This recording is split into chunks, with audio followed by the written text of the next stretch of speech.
बिस्मिल्लाहिर्रहमानिर्रहीम अस्सलाम वालेकुम। क्लास 10 का आज हमारा दूसरा लेक्चर है बच्चे। कल हम लोगों ने सिंपल हार्मोनिक मोशन की एग्जांपल देखी थी। आपने देखा था कि किस तरीके से सिंपल हार्मोनिक मोशन जो है वो ऑब्जेक्ट्स कैसे उसको यानी इंप्लीमेंट करते हैं या कैसे उसके अकॉर्डिंगली मूव करते हैं। अब आगे थोड़ी सी एक्सप्लेनेशन है जो मैं आपको ऑलरेडी भी एक्सप्लेन कर चुका हूँ। ये आपके क्वेश्चन का ही पार्ट है, थोड़ी डिटेल में आप लोग देखेंगे। इसको अपने पॉइंट पे पॉइंट कोशिश करने की आप लोग लिख सकें, ताकि एक तो आपको याद करने में भी आसानी रहे और उसके अलावा वो ज़्यादा बेहतर तरीका है इसको रिप्रेजेंट करने का, प्रेजेंट करने का पेपर के अंदर भी। जी, तो सबसे पहला हमारा पॉइंट जो बनेगा उसके बाद ये है कि ये इसमें मैं आप कह सकते हो ये हमारी एक्सप्लेनेशन है कि सिंपल हार्मोनिक मोशन ऑब्जेक्ट्स कैसे पोजेस करते हैं, कैसे उसके अकॉर्डिंगली मूव करते हैं। तो अब बताता है कि initially the mass is at rest, it means in mean position O. शुरू में जैसे मैंने बताया था ऑब्जेक्ट जो है वो रेस्ट पोजीशन पे होता है, साकन हालत में होता है, वो मूव नहीं कर रहा होता। The resultant force on the mass is zero, और इसके ऊपर क्योंकि चूंकि कोई फोर्स नहीं लग रही होती। Suppose the mass is pulled through a distance x up to extreme position a and then release. उसके बाद अगर आपने बच्चे इसको रेफरेंस के लिए आप लोग जो कल हमने डायग्राम्स बनाई थी, 3 डायग्राम्स थी हमारी, पहली दूसरी और तीसरी, या ए बी सी भी आप उनको कह सकते हैं, उनको आप लोग रेफरेंस के तौर पे यूज करेंगे। तो वो कहता है कि सबसे पहली डायग्राम जो है उसके अंदर वो ऑब्जेक्ट बिल्कुल रेस्ट पोजीशन पे है।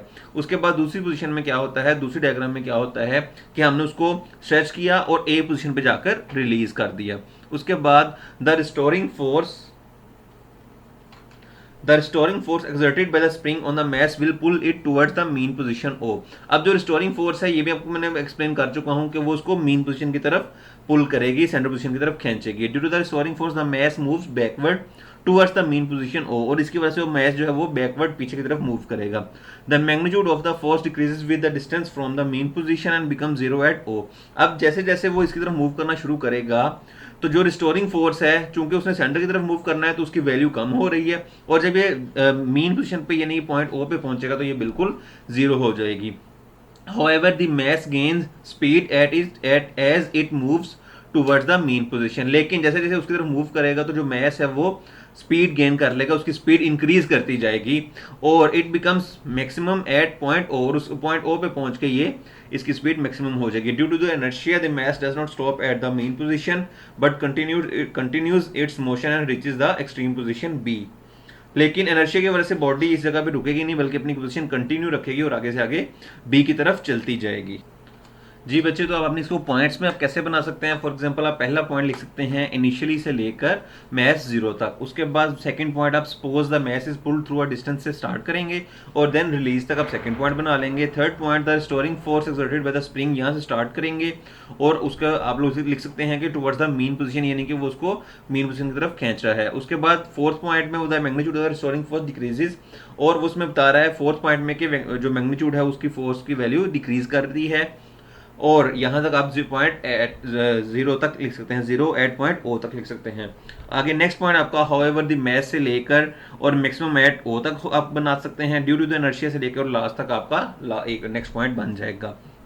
इससे आगे उसने बताया हमें as the mass moves towards the mean position O to the extreme position B, the restoring force acting only towards the mean position steadily increasing in strength, hence the speed of the mass decreases as it moves towards the extreme position B.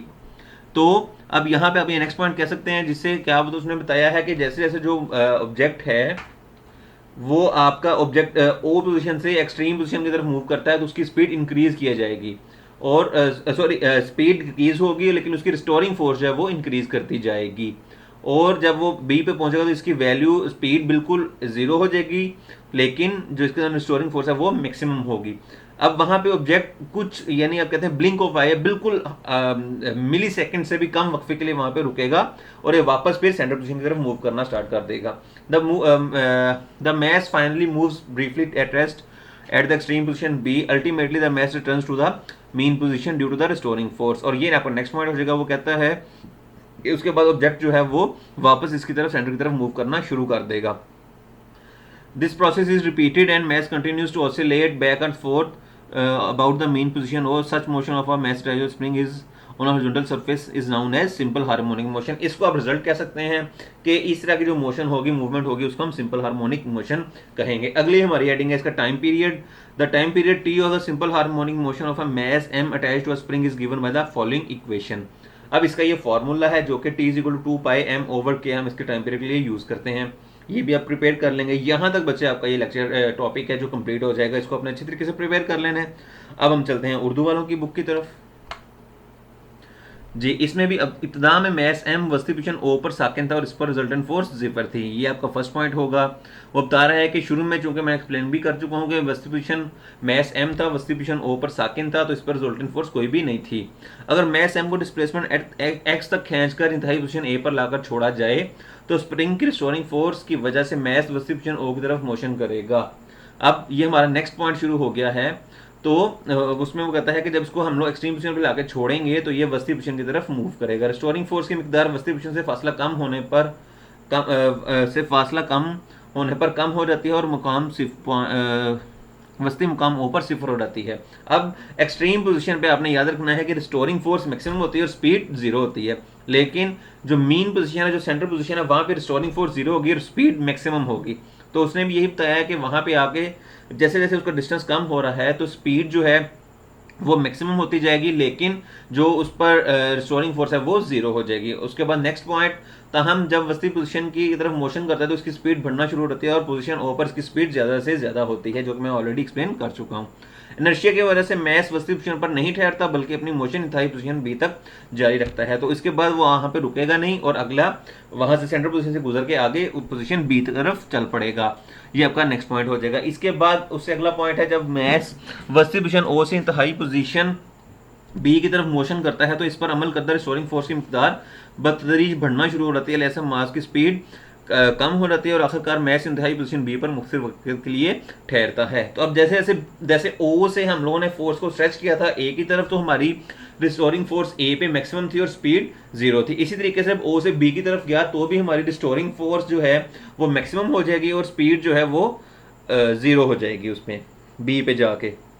उसके बाद ये बिल्कुल इंतहाई वक्त मुख्तलिफ वक्त का मतलब आ दिया है, कुछ मिली सेकेंड्स के लिए वहां पे ये रुकेगा और उसके बाद फिर वापस रिस्टोरिंग फोर्स की वजह से ओ की तरफ मूव करना स्टार्ट कर देगा। इस तरह से आगे हमारा नतीजा आ गया है। इस तरह से वस्ती पोजीशन ओ के इर्द गिर्द मोशन अपनी मोशन को दोहराता है। बे फ्रिक्शन उसकी सतह पर स्प्रिंग से बधे मैस की इस तरह की मोशन को सिंपल हार्मोनिक मोशन कहते हैं। उसके बाद टाइम पीरियड की हमारी हेडिंग आ जाएगी, स्प्रिंग से बंधे मास एम की सिंपल हार्मोनिक मोशन के टाइम पीरियड का फार्मूला दर्ज है और ये आप लोग फार्मूला लिख देंगे T is equal to 2 pi M over K और इसका स्क्वायर रूट। तो बच्चे यहाँ तक आपने इसको प्रिपेयर कर लेना है अच्छे तरीके से। अपने पूरा ये लेक्चर तैयार कर लें, इंपॉर्टेंट टॉपिक है, आपको अच्छे तरीके से आना चाहिए। इंशाल्लाह कल हम नेक्स्ट टॉपिक स्टार्ट करेंगे। Thank you.